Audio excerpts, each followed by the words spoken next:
Thank you, Minister. That concludes general questions for this afternoon, and we move on to the next item of business, which is First Minister's questions, and I call Russell Finlay.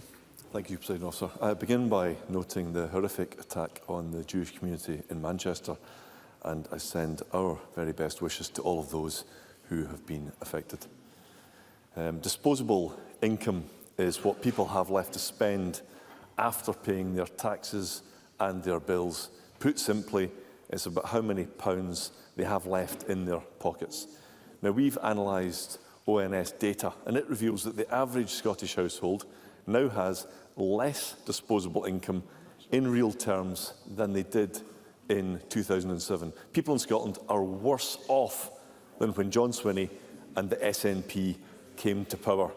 He must surely be ashamed of that fact. First Minister.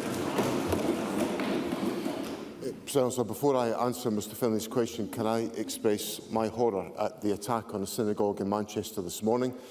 This attack came on Yom Kippur, the holiest time in the Jewish calendar, and my thoughts are with the victims, their families and all of the Jewish communities in Scotland and across the United Kingdom.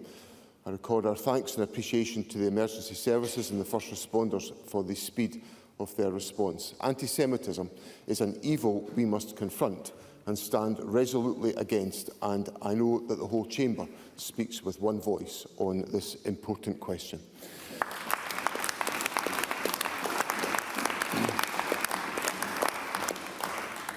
I acknowledge the pressures that families face in household income. That's why, for example, at the start of September, the Scottish Government took another step to try to assist families by abolishing peak rail fares for good, which means that, for example, a commuter from Glasgow to Edinburgh will save of the order of in excess of £12 a day in relation to their travel. Just one of the examples of how the Scottish Government is trying to support the household incomes of individuals.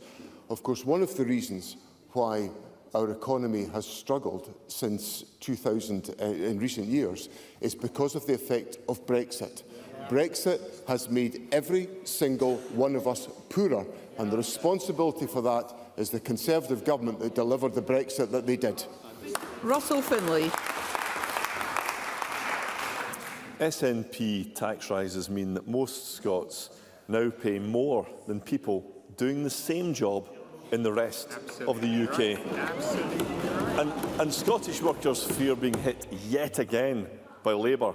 Rachel Reeves has been asked to rule out tax rises. And she won't. She was asked at least 10 times, but she refuses to do so. People in Scotland, we know, already have fewer pounds in their pockets. They can't afford ever-increasing taxation. Labour won't be upfront about tax rises, so will the SNP. Let's hear Mr Finlay. Will John Swinney rule out any tax rises for workers in Scotland in his next budget? Yes. First Minister. As part of my public duty, I must correct what Mr Finlay has said.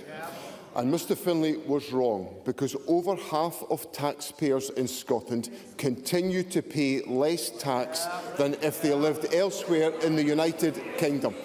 Now, I know that it is important that we all speak accurately to Parliament. It's a duty. Let's hear the First Minister. It's a duty I faithfully deploy. Colleagues, let's hear one another. It's a duty I faithfully deploy, and I'll also point it out where Mr Finlay misleads Parliament with incorrect information as well. So, Thank you. Mr Finlay knows full well. Sorry, we are not having pointing and shouting from our seats. First Minister, continue. Mr Finlay knows full well that the Government will set out its tax plans in the budget in an orderly and rational fashion, and as a consequence of that, Parliament will be able to scrutinise the Government's financial provisions. But I reiterate the point I have just made. Over half of taxpayers in Scotland continue to pay less than if they lived elsewhere in the United Kingdom, and I'm very proud of that fact. Russell Finlay. This First Minister leads a government that doesn't know the difference between fact and fiction. Workers in Scotland know exactly how much tax they are being forced to pay by the SNP. Now, the next Scottish budget must bring down costs for families and businesses, but it must also give greater opportunities for young people. The SNP have inflicted economic damage in Scotland by slashing college budgets. Audit Scotland have today revealed that the SNP have cut college funding by 20%, and that's in real terms since the last Holyrood election. SNP cuts mean fewer people going to college, learning new skills and advancing their careers. Reducing funding to college directly harms economic growth, which is something the SNP don't seem to understand. So will John Swinney commit to reversing this cut for the good of young Scots and for the good of Scotland's economy? First Minister. Well, the first thing I would say is that as a consequence of the government's investment and the approach that we take in the education system, 93% of school leavers leave school and go into a positive destination such as work, training. Let's hear the First Minister. Such as work, training or further study, including attendance at our colleges. Now, in the last Funding Council allocations, they provided a 2.6% increase in teaching funding for 25-26 and an increase of almost 5% in capital maintenance funding to help colleges further invest in the learning experience of students. So this government is absolutely committed to ensuring that we invest in our college sector to support students to move on to positive destinations. And of course, the challenges that we face in the management of the public finances have not in any way been helped by the austerity of the Conservatives and the folly of the Liz Truss budget, which Russell Finlay supported. Russell Finlay. He always comes unstuck when he comes face to face with the facts produced by Audit Scotland. Cutting college funding limits opportunities for young people and it harms our economy. The SNP's chaotic and irresponsible approach means there's less money for schools, hospitals, roads and everything else that needs to be fixed. Public services keep declining, yet taxes, household bills and everyday costs continue to rise. It's a fact, whether John Swinney likes it or not, that people in Scotland are worse off after 18 years of the SNP.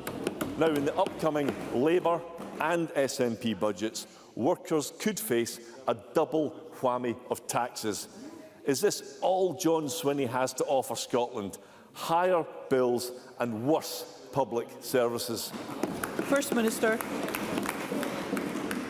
Well, I would point out to Mr Finlay that the Scottish Government operates and delivers a balanced budget in every single year, and we have done so since 2007.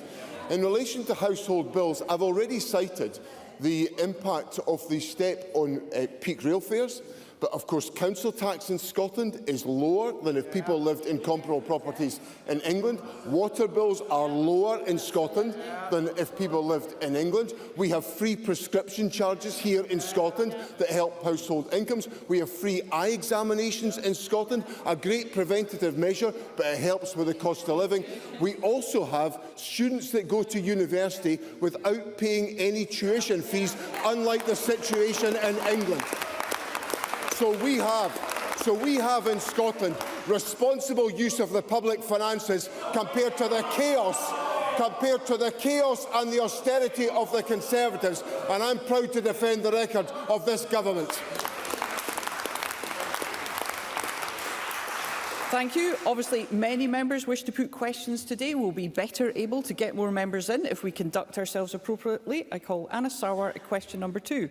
Thank you, Presiding Officer. I'm horrified by the news coming out of Manchester today, and like others, my thoughts are with all those affected and the wider Jewish community. Yom Kippur should be a time of peace and reflection, but instead they have been the victim of hate and violence. We must all stand against anti-Semitism and all forms of prejudice and hate. Presiding Officer, this morning a scathing Audit Scotland report laid bare the SNP's failure to support our colleges and young people. A 20% real terms cut to colleges over the last 5 years. 30,000 fewer Scots getting places, and a cash crisis putting jobs, institutions and places at risk. So can I ask John Swinney, when Scotland needs a new generation of skilled workers, why are apprenticeships and colleges of less value to the SNP than university? First Minister. Well, that's not the case, because last year over 25,000 people started a modern apprenticeship in Scotland, and there's a record 39,000 individuals now in training, including 20,000 aged 16 to 19, which is an increase of 2.8% on the previous year.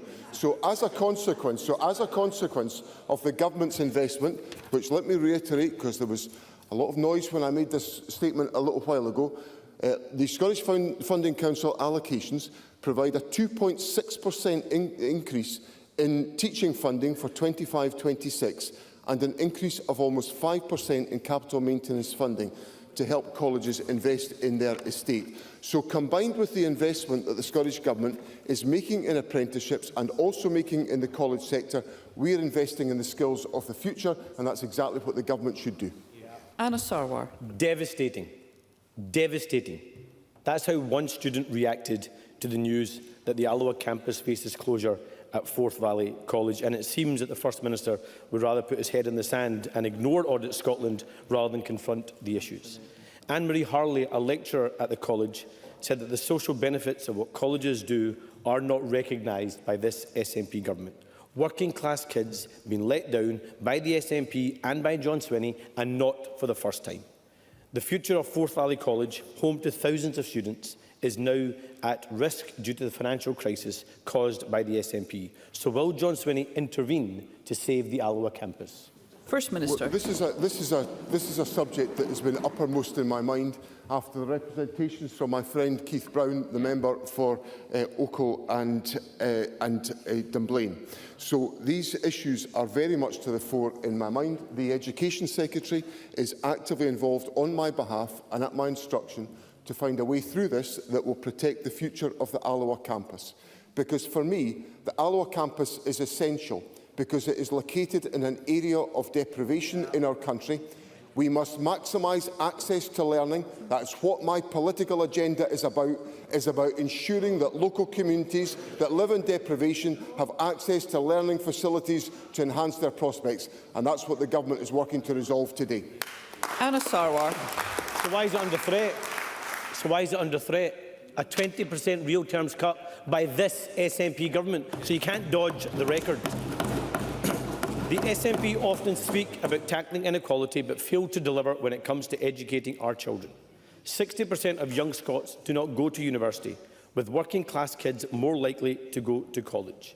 But our colleges are in crisis, and that is directly on John Swinney, a failed former Education Secretary who, let's not forget, shamefully downgraded the results of working class kids during the pandemic. And now his SNP government refused to fund a new welding centre on the Clyde, forcing Labour to intervene and secure these skilled jobs. Livelihoods and futures derailed by SNP incompetence. Colleges cut, courses scrapped, futures denied. So why does this snooty, elitist SNP government refuse to recognise the value of Scotland's colleges? First Minister, let's hear one another. Where to start and all of that, my goodness. I don't think this state schoolboy getting lectured to about elitism is a great look for Mr Sarwar. Thank you. Thank you. And I'm very proud of my state school education as well. Very proud of it. Now let's just take that apart one bit by one bit.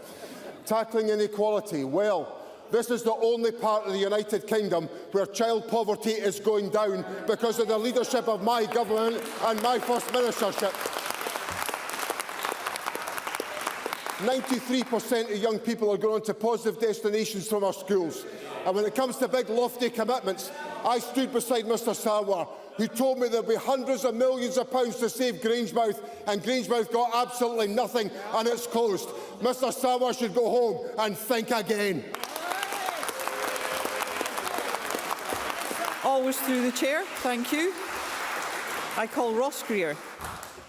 Thank you, Presiding Officer. The Scottish Greens and I want to, like colleagues across the chamber, send our thoughts, our prayers, our love and our solidarity to the victims of the attack at Heaton Park Synagogue and to the whole Jewish community today. This will cast a long shadow on Yom Kippur worship this evening.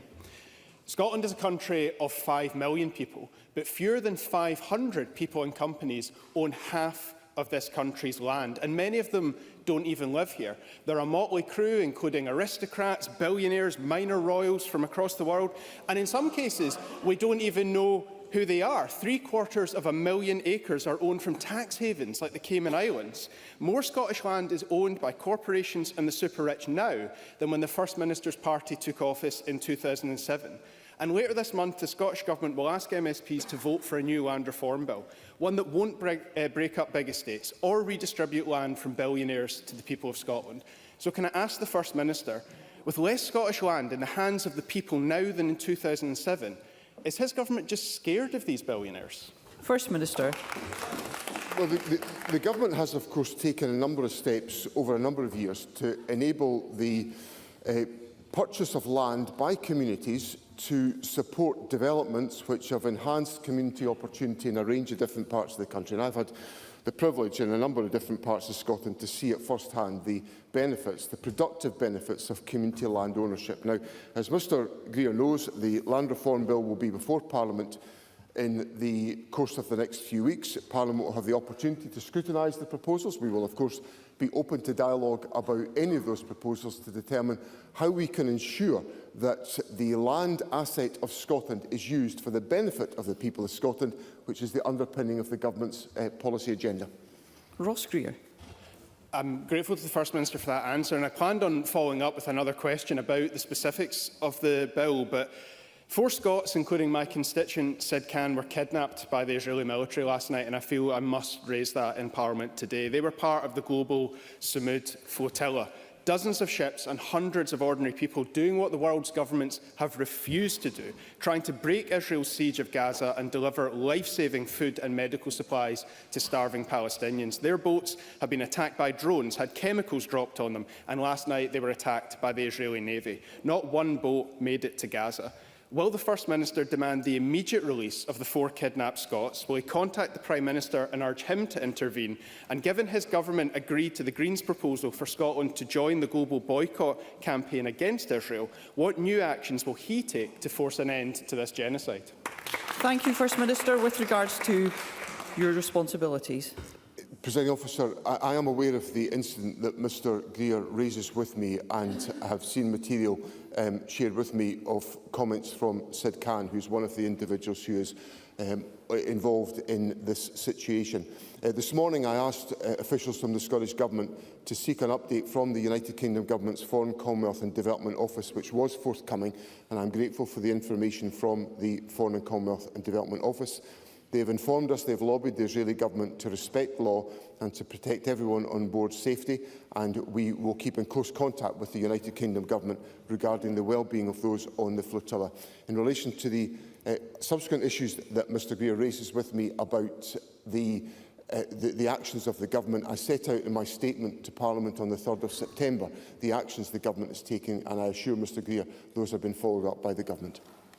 Thank you. Question number 4, Gordon MacDonald. Thank you, Presiding Officer. To ask the First Minister regarding the potential impact on marginalised communities and public services in Scotland, what the Scottish Government's response is to UK Government proposals to introduce a mandatory digital ID scheme. First Minister. Presiding Officer, I do not support the introduction of a mandatory digital ID scheme by the United Kingdom Government. People must be able to access public services through the channel that works for them. This might be a digital route, or it might be through face-to-face services or another method. We are engaging regularly with the UK Government to obtain further detail beyond the announced use for right-to-work checks and to further understand the implications of the proposed digital ID system on Scotland and our communities. Gordon MacDonald. I thank the First Minister for that answer. Forcing people to share their data just to go about their daily life is wrong. And the proposal by Keir Starmer serves as another distraction from the very real issues that the UK faces. Does the First Minister share my concern about the security of people's personal data and how the UK Government may seek to use it, as well as the barriers that will be put in the way of vulnerable people who already experience digital exclusion? First Minister. I think Mr MacDonald raises important issues about the question of digital exclusion, and many of these proposals, which could have an effect on some of the most vulnerable in our society, particularly people with disabilities, or in some circumstances older people, are issues that have to be entirely considered as part of this exercise. Obviously, the use of digital access to public services is appropriate in many circumstances where individuals are willing to participate in that, but we must act to avoid digital exclusion in all circumstances. Thank you. Murdo Fraser. Thank you, Presiding Officer. I agree with the First Minister's stance on this. I would say gently to him, he would have more credibility on these issues had he not been such an evangelist for the SNP's hated named person policy, struck down by the courts for being an infringement of personal privacy. But what does the First Minister think is the worst aspect of this proposal? Is it the likely extortionate costs, the inevitable failure of the IT systems, the risk of a data breach, or the affront to civil liberty? First Minister. Well, obviously these are issues that have to be considered as part of the consideration of the ID cards proposition. I note that prior to the Prime Minister's announcement, opinion poll support, net support for digital ID cards stood at 35% in the early summer, and after the Prime Minister announced the proposal, it fell to minus 14% after the Prime Minister's announcement. So it does seem to be the case that whatever the Prime Minister touches, it turns to dust. Graham Simpson. Thank you. Under a Scottish Government document from 2021 titled Public Services Working for Us All, we were told the Government would introduce a digital identity service that would apparently be trusted and secure for users to, quotes, prove who they are and that they are eligible for a service. Now that the First Minister is apparently against such intrusion into our lives, can we assume these plans will not reappear? First Minister. Well, I think there's a fundamental point of difference here, which is about the opportunity for access to digital services, to public services through digital means, if individuals wish to do so. That is fundamentally different from the mandatory proposition that is being advanced by the United Kingdom Government, as my colleague Gordon MacDonald indicates, as a distraction from the real difficulties the Government faces. Thank you. Let's hear one another. Question number 5, Liz Smith. Thank you. To ask the First Minister what the Scottish Government's position is on whether NHS Tayside should exempt legal claims by former patients of Professor Sam El-Jamil from the 3-year time bar which is currently in place. First Minister.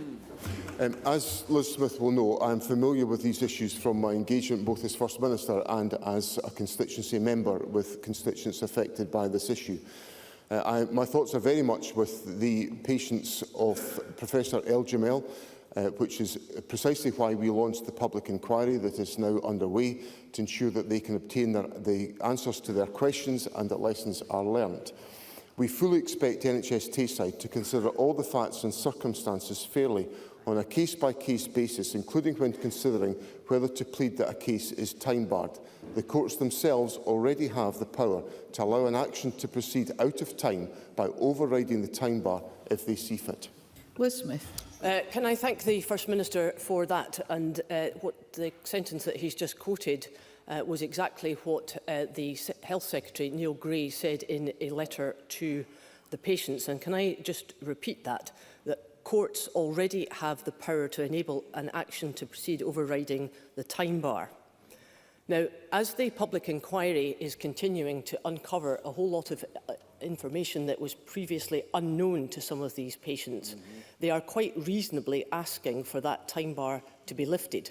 So can I ask the First Minister for a categorical assurance that the Scottish Government has made this clear to NHS Tayside, as in that part of the 1973 Act, Section 19A, allowing the ministers to ensure that NHS Tayside will lift the time bar, and that's clearly a major barrier to getting at the truth. First Minister. First of all, I acknowledge the long-standing engagement of Liz Smith on this issue, and I hope the words that I've put on the official record of Parliament give her some reassurance, because I said two things in my opening answer. The first is that we fully expect NHS Tayside to consider all of the facts and circumstances fairly on a case-by-case basis, including when considering whether to plead that a case is time-barred. So that point has been made clearly to NHS Tayside. And then it is a matter of fact, and this is my second point, which Liz Smith acknowledges, that the courts already have the power to allow an action to proceed out of time by overriding the time bar if they see fit. Now, that is for the courts to determine, so it's not for me as First Minister to make that clear. But the bit that I can make clear is what the Health Secretary has already done, which has been to make it plain to NHS Tayside that we expect the issue to be considered on a case-by-case basis. And we have not proceeded on a general basis. It has to be handled on a case-by-case basis. But we've made that clear to NHS Tayside, and the courts have the ability to apply that discretion should they judge that to be appropriate. And I think that's the right place for this issue to be handled. But I hope that provides the reassurance that Liz Smith is seeking. If there is further reassurance that she would like, she knows, of course, that the Health Secretary and I will engage with her and other members who I know are invested in this issue on this question. Willie Rennie. Can I thank the First Minister for his considered answer? And it is a detailed and considered answer, which I do think is helpful. But I'm standing here to make sure it is fully understood by all those in the positions of power and in the courts that there is a strength of feeling from Michael Mara, myself, Liz Smith and many others who have got constituents who've suffered for years. They've waited for years, and only now is the truth being fully established, beginning to be fully established, thanks to the public inquiry. So I just want to reinforce the point that if we can lift the time bar, that should be lifted so that compensation can be made available to those who have suffered for far too long. First Minister. President Officer, Mr Rennie gives me an opportunity to reinforce the point I was making to Liz Smith, which is that it's the expectation of government that NHS Tayside will consider actively on a case-by-case basis whether the time bar should be used as a plea or whether it should not. And that is influenced by the circumstances and the details that emerge. So the point that Mr Rennie makes about new information emerging as part of the public inquiry is absolutely material to that consideration. And I hope that that provides him with the assurance. I acknowledge his long-standing interest in this question. And for me, it's vital that members of the public who have suffered are able to get to the truth and are able to have no legal obstacles in being able to pursue that truth. Question number 6, Jackie Bailey. To ask the First Minister what the Scottish Government's response is to reported comments from the Chair of the British Medical Association in Scotland that Scotland's NHS is dying before our eyes. First Minister. President Officer, as I have indicated to Parliament on a number of occasions, I acknowledge the pressures facing our National Health Service, but let me provide some context about the situation that we find ourselves in at this period. Waits are coming down within the National Health Service. Over 95% of patients diagnosed with cancer in Scotland are starting treatment within 31 days. And statistics this week show the median wait for treatment was 2 days, the joint lowest on record. 97% of discharges from Scottish hospitals happen without delay. The latest A&E figures show July 2025 had the lowest number of 8- and 12-hour waits for any month since September 2023. The number of operations performed in July was the highest in 5 years, 8.9% higher than July last year. GP numbers are up. The number of nurses, midwives and staff working in our NHS are also up. So there are challenges, but the Government is investing to support the National Health Service. Jackie Bailey.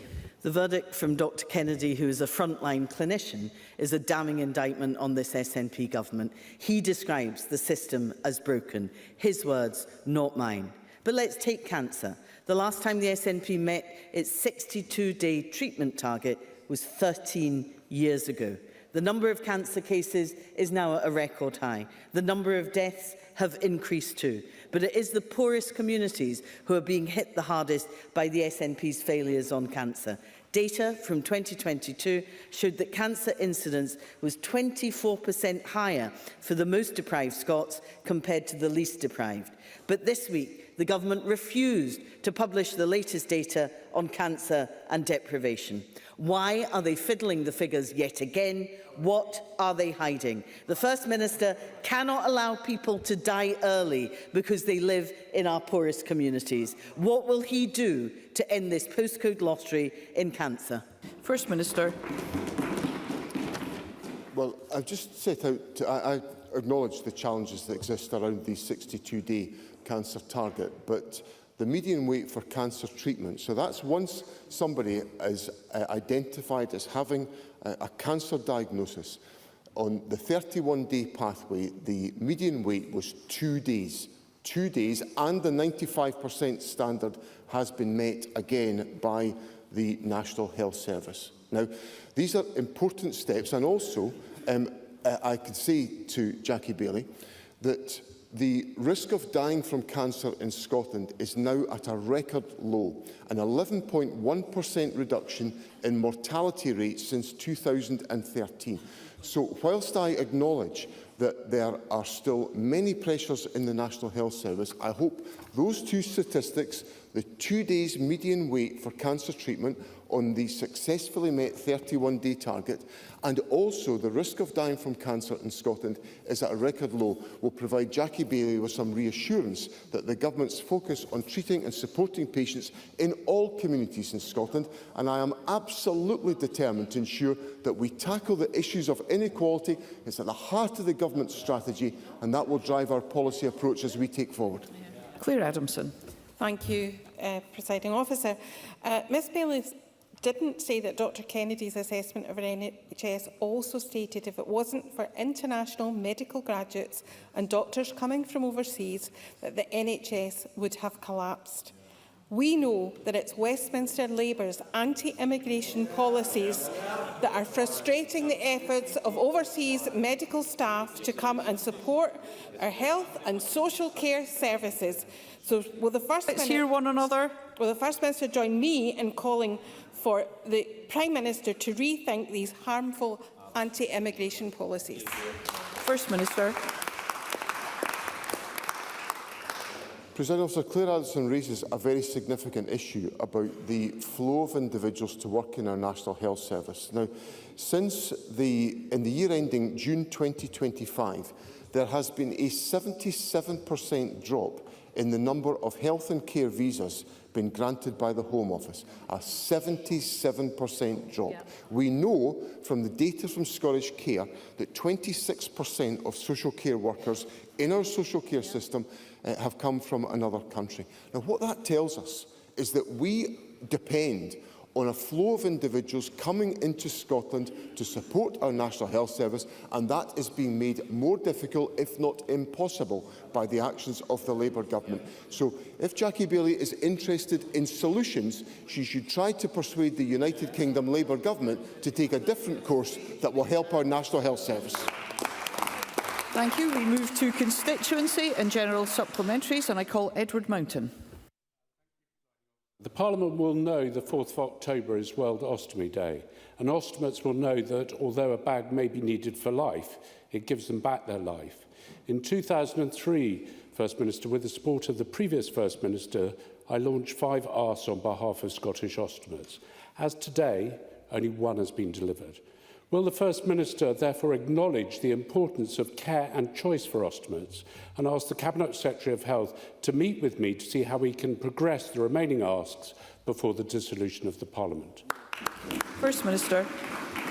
First of all, Presiding Officer, can I pay tribute to Edward Mountain, who has given exemplary personal leadership to this issue, and I thank him for the contribution to debate that he has made on this point.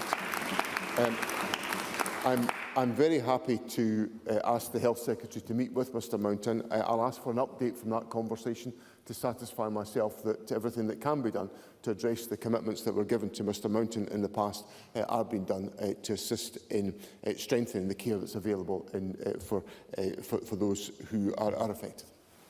Thank you. Fulton McGregor. Thank you, Presiding Officer. The First Minister will be aware of reports this week that new information has emerged in the case of Moira Anderson, who disappeared in Coatbridge in 1957, aged just 11. It's reported that the new information is credible and suggests Moira's remains could be in an old mineshaft in the town. Will the First Minister join me, as well as Sandra Brown, OBE and founder of the Moira Anderson Foundation, in urging Police Scotland to continue to follow up on all leads, including this latest one? And I know that he will also share my hope that one day Moira will be located, bringing long overdue peace for her, her family and the whole Monklands community who have borne this tragedy down several generations for nearly 70 years. First Minister. I am aware of the reports that Mr McGregor raises with me, and I express at the outset of my answer my sympathies with the family of Moira Anderson and with to those who are involved in the Moira Anderson Foundation, a wonderful organisation, and especially to Sandra Brown, who gives such exemplary leadership to this activity. Sandra Brown and her colleagues have never lost the determination to solve the case of Moira Anderson's disappearance. Now, I obviously cannot comment on operational policing matters, but I am aware that Police Scotland have stated that any new information they receive relating to this case will be fully assessed and investigated, and it is an absolute priority for us to ensure that unresolved homicides are addressed. These cases are never closed, and as we have seen in recent years, the success of Police Scotland in investigating some of these and resolving some of these cases has brought peace to many individuals who have had to live with the torment of losing a loved one, and I hope dearly that that can be the case in relation to Moira Anderson. Pauline McNeill.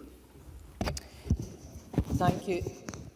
The First Minister has already addressed the question of what happened last night, the Global Samud flotilla, which was illegally intercepted by Israeli forces. There are 4 Scots, including my friend Sid Khan, that you've mentioned already, but Margaret Passetta, there's Jim Hickey and Yvonne Ridley.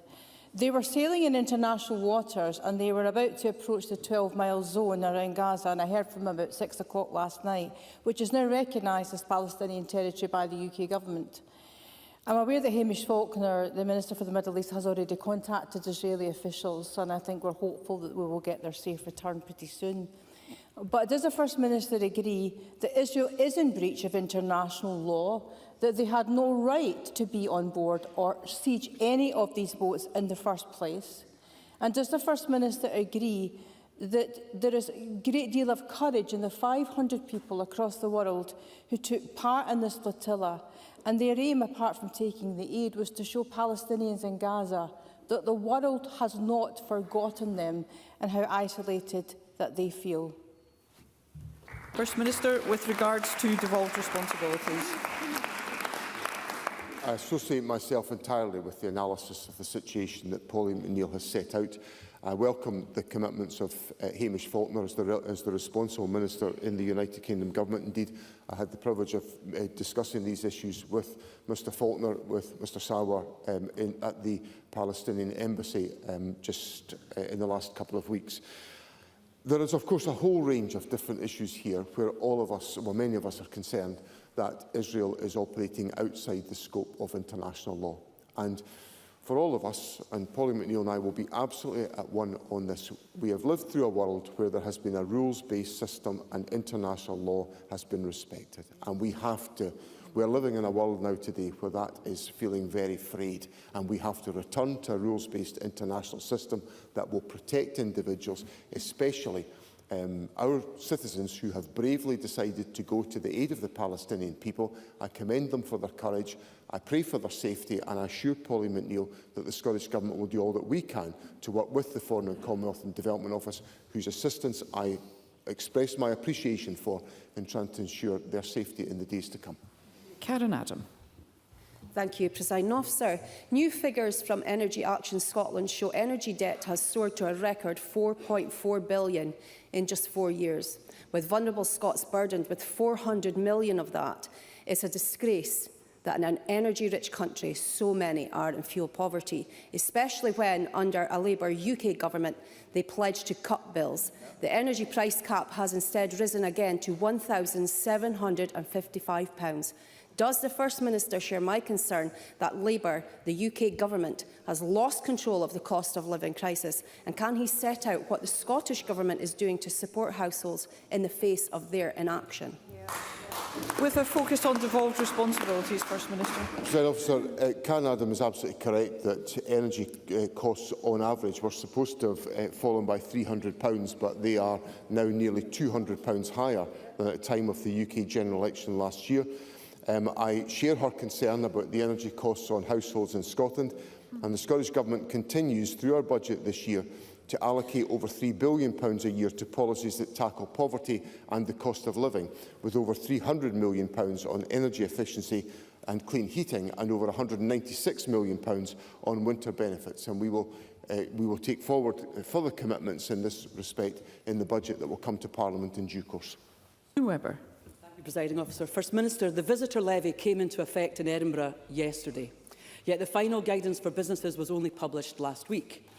The owner of Linwater Caravan Park has contacted me, stating that accommodation providers are reporting to me that booking systems have been unable to adapt in time, particularly to the 5-night rule, meaning that small operators now face the choice of applying the 5% levy incorrectly to all nights or inputting it manually for every booking.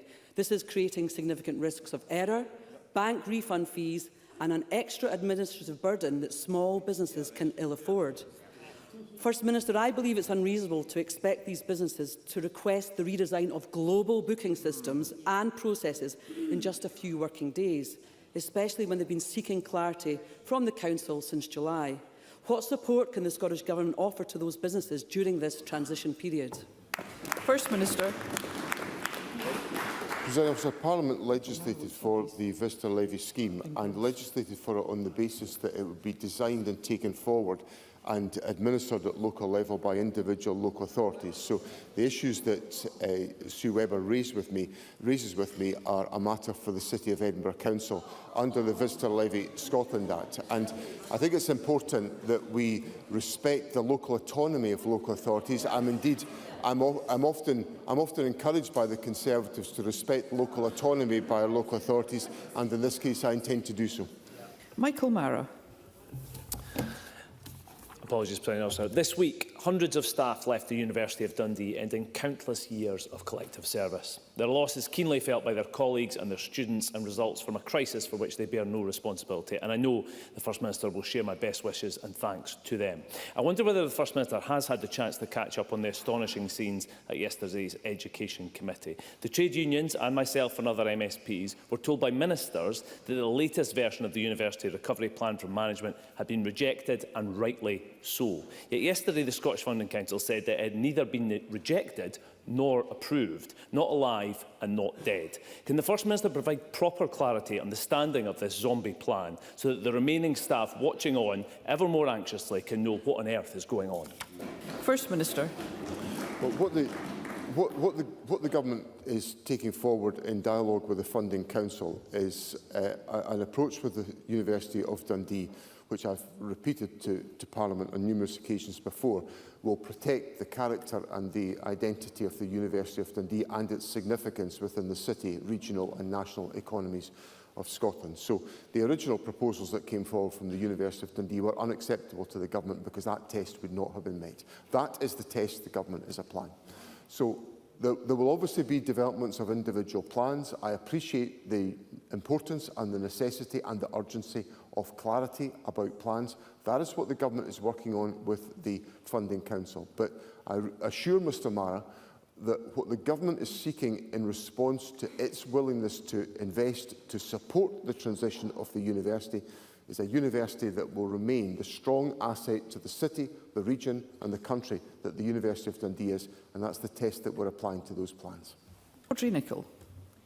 Thank you, Presiding Officer. I warmly welcome the Scottish Government's work to respond to the immediate priorities of energy businesses in my constituency and across the North East, with £8.5 million of new funding for clean energy careers. And it's vital that we continue to support the communities that provided energy security through oil and gas for generations and ensure these communities remain at the centre of Scotland's energy future as the country accelerates towards a clean energy future. So can the First Minister say any more about the steps the Scottish Government is taking to support jobs and skills in the North East, particularly in the face of Labour's challenging fiscal regime?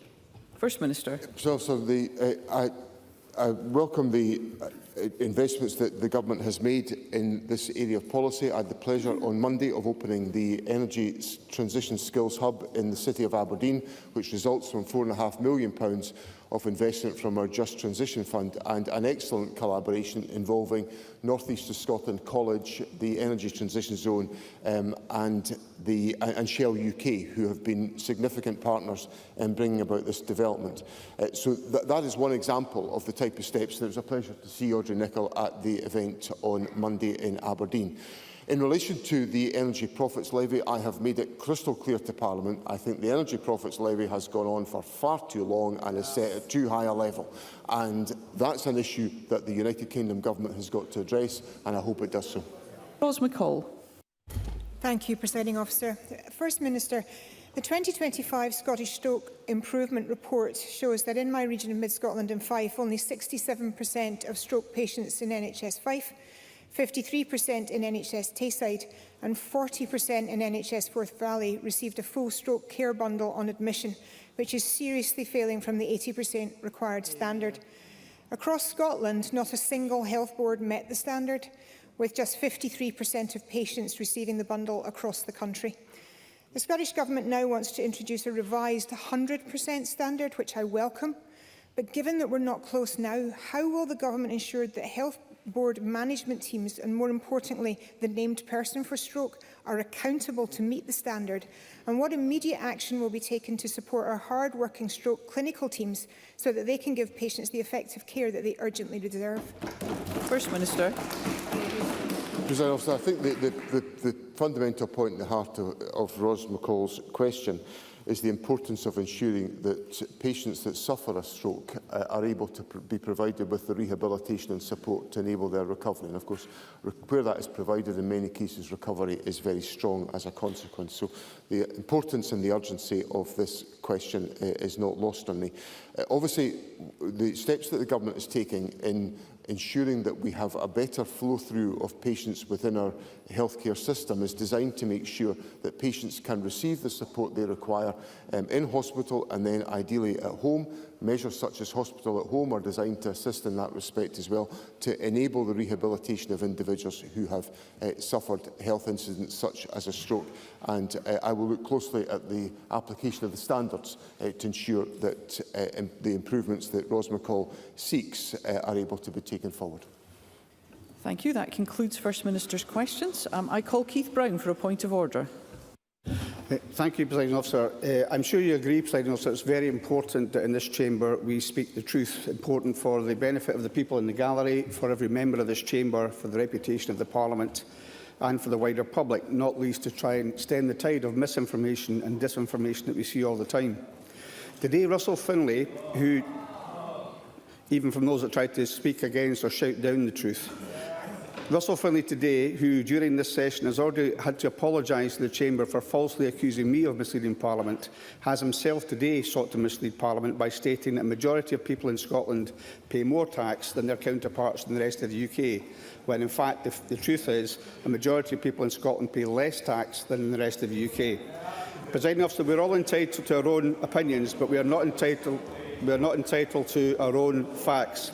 In order to help build trust in this place, can Mr Finlay be offered the opportunity, when he eventually returns to the Parliament, to correct the record and apologise for misleading Parliament? Thank you, Mr Brown. The content of members' contributions is not ordinarily a matter for the Chair. It is generally a debating point. And that concludes First Minister's questions. And the next item of business is a members' business debate in the name of Ariane Burgess, and there will now be a short suspension to allow those leaving the public gallery and the chamber to do so.